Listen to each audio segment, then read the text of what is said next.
Alright, another consciousness video, I think. See what we can do with it anyway. So yeah, everybody's just gonna yammer, in some sort of yammery kind of way about all this bibble babble about what we are, and what we are as machines. And people like Matt and even Conference Report seemed somewhat uncomfortable with that title.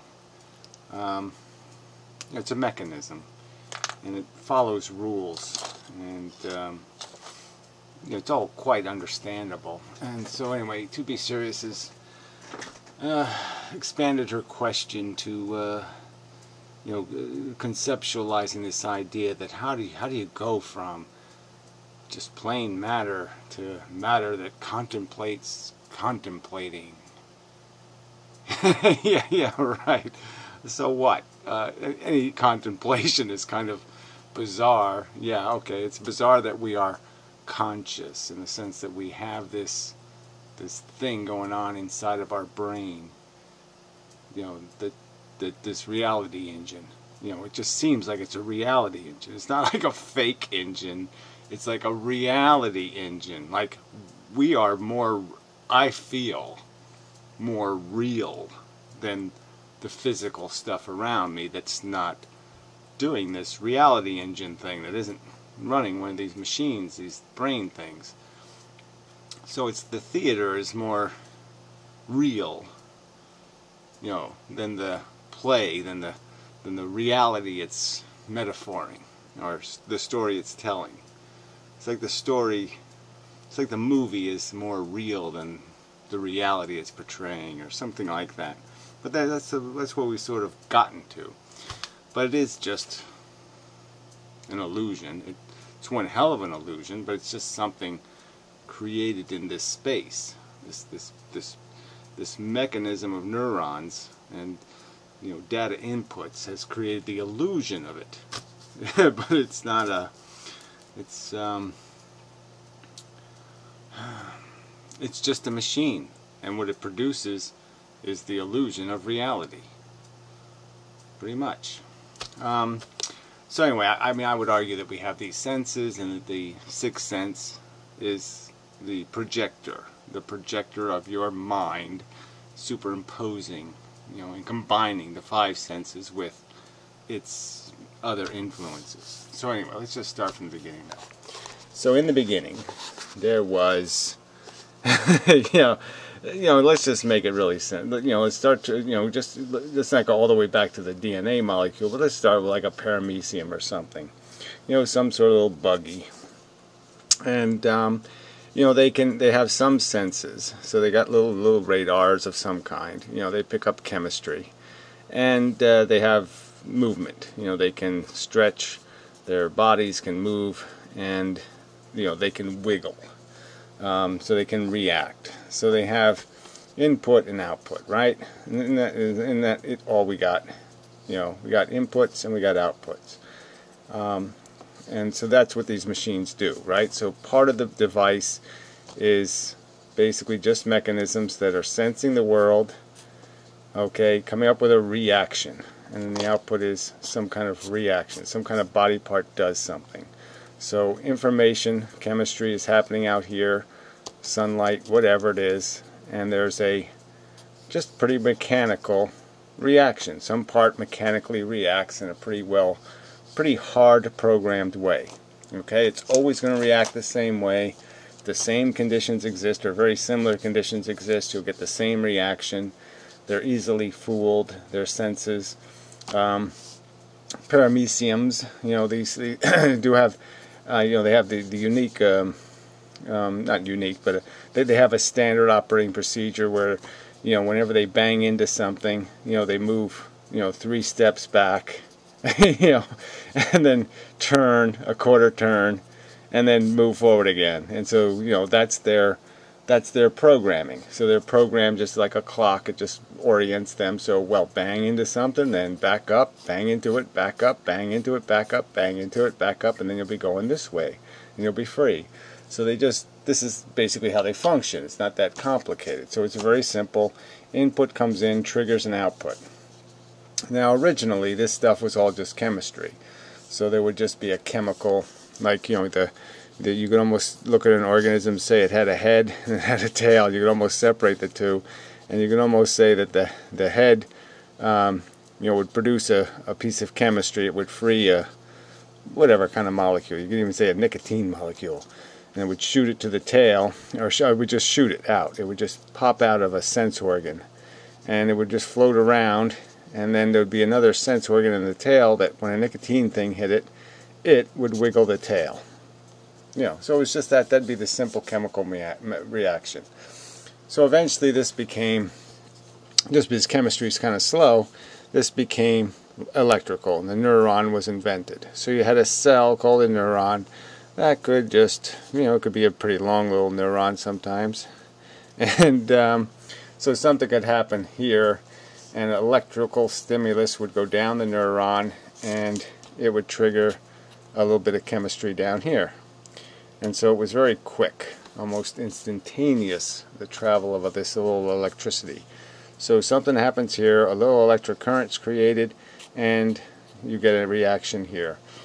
And so we have a reflex. Right, so that's it. That's, that's the game begins. Right? So input, output, it's just a reflex. That's all that's really happening. Something happens here, it triggers something there. And then when you just combine these things, so if you just have a reflex, I just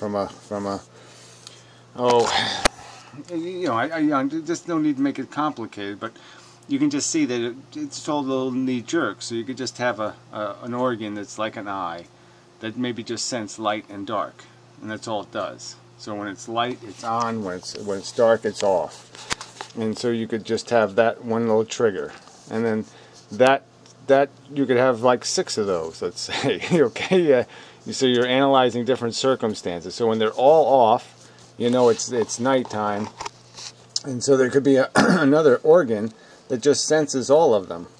And if any of them are on, it keeps producing a piece of electricity saying keep moving. But if they all go off, then it says stop. Okay, you're done for the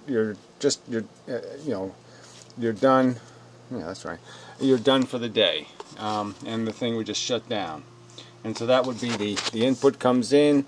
It's processed by first internal input software, converted into a response, and then output.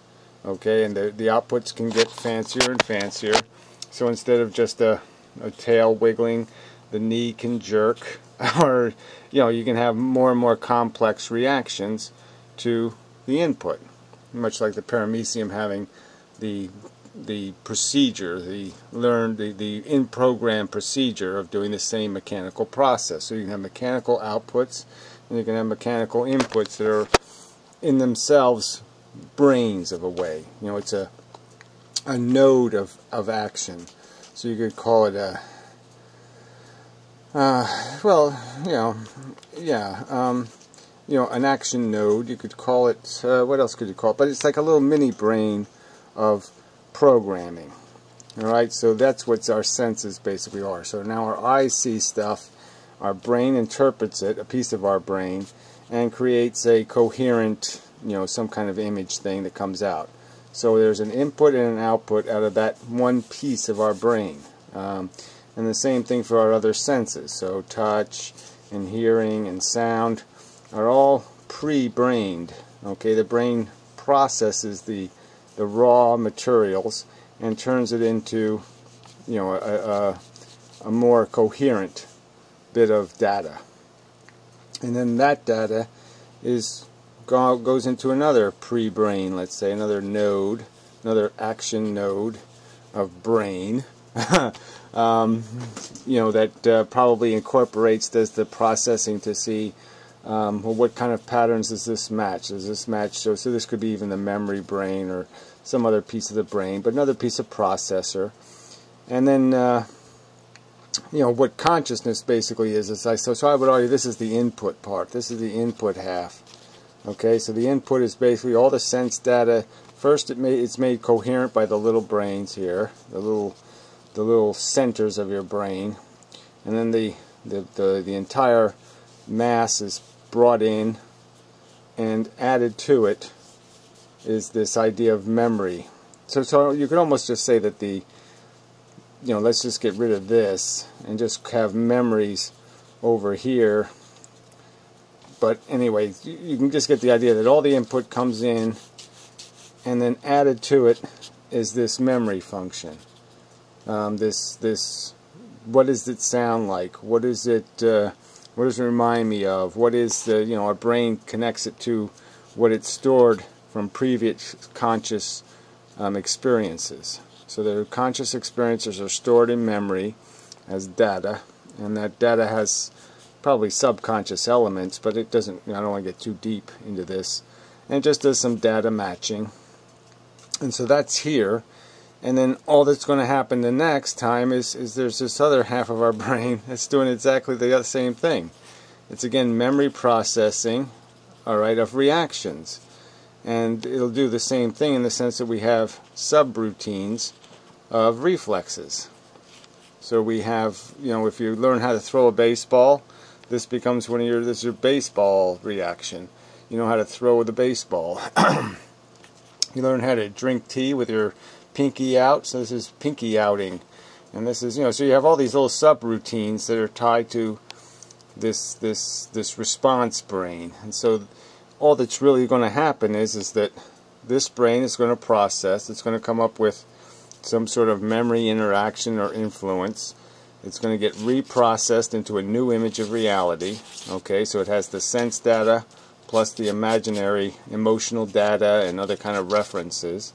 And then this brain is going to react to it with a response, which is going to be either to say, think some more, do some more memory processing because I'm not sure what to do, or it's going to say, no, I'm ready to act, I'm ready to jump in the pool, and so run the jump in the pool program, or run the runaway program, or run the, dial the telephone because I want to call that bitch, or whatever the thing is, and it's going to just run the subroutines that you already have established. And then as you do your stuff, like I'm talking now, so it's doing this, really, this stuff's rolling through here, rolling. So as I'm making this video, my brain is really working. I mean, stuff is flying in here, it's going through here, and it's doing all this little sentence structure would be in here, a little subroutine for building a sentence, a little subroutine for, sloppy doodles. Do a sloppy doodle. Yeah, so it's running all this crap. And at the same time, it's watching me do it. So all this is going right back. See, it's flying all the way back into my senses.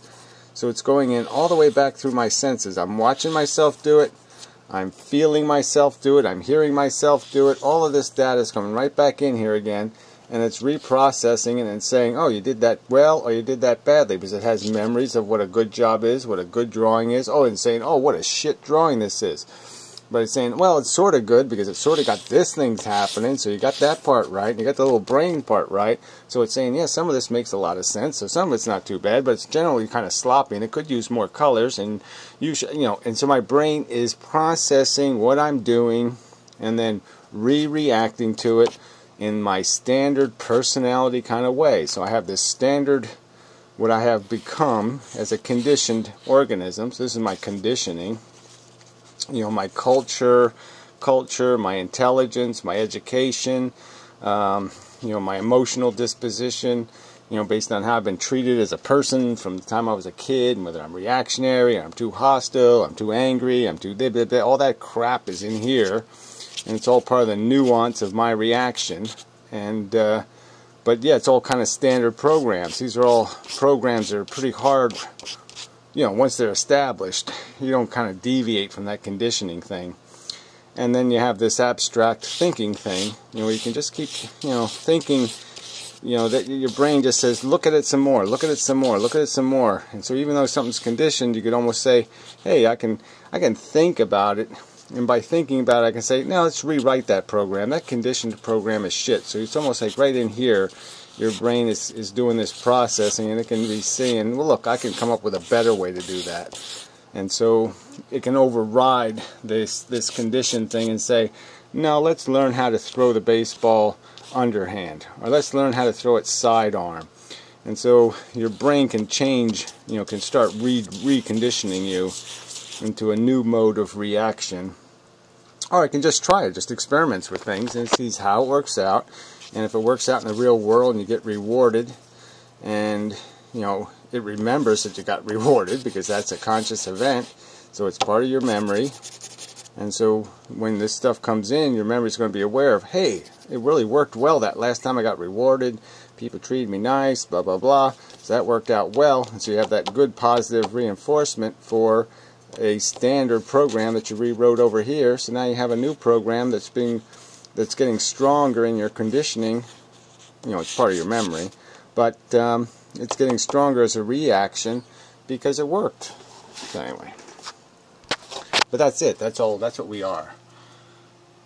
It's just made out of this. I mean, it's just made out of, here's point A, here's point B, and you got this little squiggly line between the two, and then you got something that's measuring B and C, and if they match, then it squiggles, and then you got something else here that's going, this is, we can call D, and then it's looking for E, and so E and D combine to see if that, and that's all it's doing. It's just knee jerks connected to knee jerks connected to knee jerks. It's just little reflexes. So everything that happens is a reflex. Everything. It's all reflexes. It's all brain reactions to the R in the word, the flow of the word, whether it's in italics or script or whether it's in bold, type. I mean, all that's, let's put the D on. All of those things create reflexes, reactions inside your brain, and those reactions lead to other reactions, lead to other reactions, lead to other reactions, and that's the nature of programming, and that's all that's happening, and that's all we are.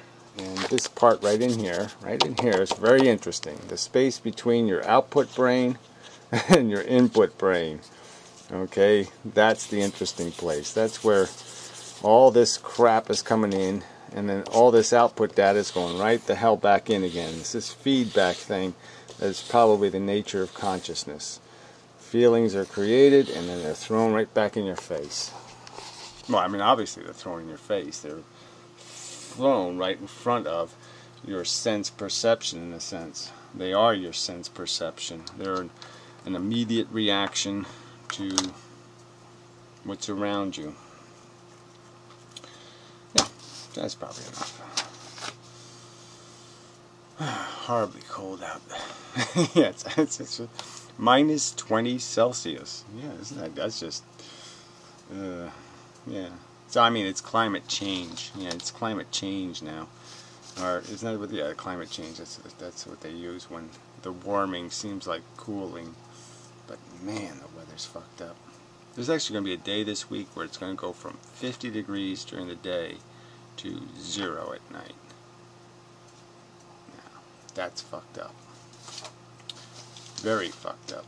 Extremely fucked up. I mean, that's Fahrenheit. The Celsius shit, I'm starting to learn it, but minus 20 degrees. That sounds impressive. It's only minus 5, but Fahrenheit, but, it sounds bad. But it's bad. That's cold. It's too cold for me. Hopefully it won't be too cold for the, these houses have iffy water pipes and such. Hopefully I won't have any emergencies. Hopefully. So anyway. Yeah, I think I'm done. Yeah, that drawing is outrageous. Yeah, I gotta save these, right? Yeah, just, they'd just be, that's just, nobody's ever going to be able to re-decipher that. Can't reconstruct that. Anyway, until next time. I mean, not from that. Somebody could just hand you that and say, oh, this is a map of consciousness, believe it or not. And be like, oh, yeah, sure it is. But it really was.